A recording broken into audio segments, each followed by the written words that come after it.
Umalis siya ng bansa. Sigurado ka ba? Huling-huli namin ang hanap mo sa A to Z Primetime. Hindi ka mahuhuli sa balita.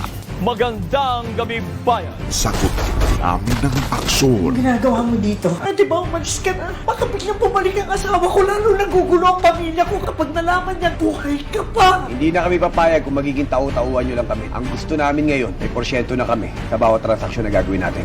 Tanggol, nakahanap na ako ng bayar ng diamante. Napakaganda. Mas maganda yan kung babayaran mo na kami. Kulang yung pera ko. Mukhang iisahan lang yata tayo nito eh. May setup na kami. Nakasaan ng pera?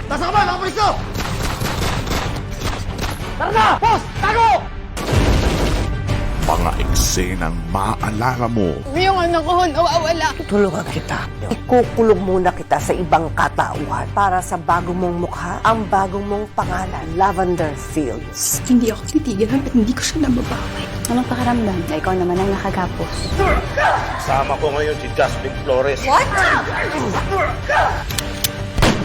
Kuha namin ang gusto mo. Ano ho ang unang gagawin niyo bilang bagong Pangulo ng Pilipinas? Dadala pa ako kung saan ako! Saan niyo ako dadalhin? Saan ang kapatid mo? Ang lakas ng loob niya. May tumutulong sa kanya eh. Sumusobra na tayo eh. So let me speak of truth about family and brotherhood. Labas yun si Moises.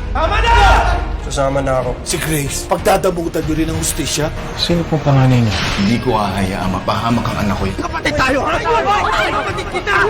Mga ganap na di mo bibitawan. Yung nanliligaw sa akin, yung pag-iintindi niya sa akin, sagad-sagaran. Hilingi lang ako, pero may uuwian pa din ako. Nakakaya din naman doon sa lalaki sa labas niya. Masyado siyang madikit dito sa bokdog eh. Ayaw mo na sa akin? Huwag na huwag pakawalan A to Z Primetime.